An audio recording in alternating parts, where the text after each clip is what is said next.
2 years ago, I had to move out of my barrier-free apartment at university to move back in with my parents in their deeply inaccessible home in rural Northern Ontario because I was in the midst of a health crisis and couldn't live independently. And it took a lot of work for us to figure out how to make this house meet my needs, how to adapt it so that I could navigate it to do my activities of daily living, not only independently, but also pain-free. So today I want to share with you guys 3 of the changes that we made to this house so that it would be accessible to me and allow me to function independently. First, my bedroom.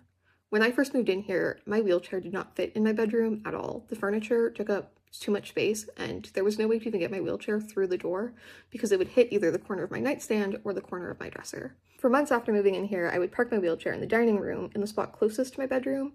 I would have to walk the 10 or so steps from my bedroom to my chair every time I want to do something. And as somebody with chronic pain, chronic fatigue, gait differences at times, as somebody who is highly dependent on my wheelchair, those 10 steps could make the difference between me doing a task or not. So we got a smaller dresser and it was a really easy change. And now my wheelchair can get in my bedroom and I can transfer from my wheelchair to my bed much more easily, not have to walk the 10 steps and save my body the pain and energy and effort that it took to make those 10 steps every single time I wanted to do something. Second was the kitchen. Now, I'm tube-fed, so I don't spend much time in the kitchen, but I do spend a lot of time at the kitchen sink because that's where I do most of my tube feed setup and cleaning. And when I first moved in here, the island that the camera is sitting on in these shots was too close to the kitchen sink, so my wheelchair only fit sideways, and that forced me to do every task twisted sideways in a way that caused quite a significant amount of pain for me every time I needed to do something at the sink, which was multiple times a day, every day. Luckily for us, the island in the kitchen is not anchored to the floor, it's just a cabinet acting as an island. So we were able to rearrange the kitchen and move it out slightly so I can now do my tasks facing the sink properly. This eased so much pain in my day-to-day life for such a simple change. And I think it's something that would easily be overlooked in accessibility because I could reach the sink before, but not everybody has the core strength to do things twisted like that, and even people who do, like me, shouldn't have to if it's causing significant amounts of pain. The third is the bathroom. When I first moved in here, the bathroom door was too narrow for my wheelchair to fit through it, and I already have a really narrow wheelchair. Finally, a couple weeks ago, my dad was able to widen the door so that I can actually enter the bathroom and use it freely without needing to worry about walking and the symptoms that that triggers, and especially without needing to worry about standing at the sink to wash my hands or brush my teeth, which were tasks that were incredibly difficult before.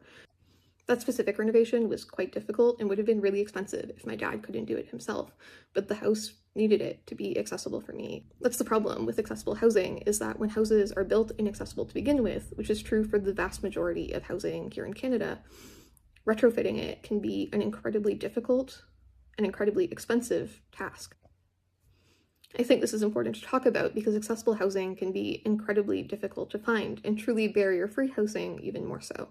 Disabled people deserve to have housing that allows them to function fully, comfortably in their own home. In Canada, it is extremely difficult to find accessible housing, much less barrier-free housing. That puts the onus on disabled people and their loved ones to figure out ways to retrofit homes that were not meant for us, which can be expensive, can be energy intensive, and in some cases can be impossible.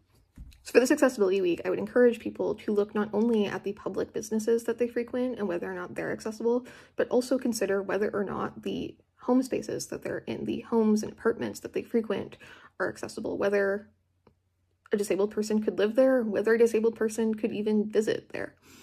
Because the chances are that no, somebody couldn't. Disabled people's housing options are incredibly limited, and at a time where housing is already incredibly difficult to access for anyone, that creates a massive barrier to having a good quality of life as a disabled person.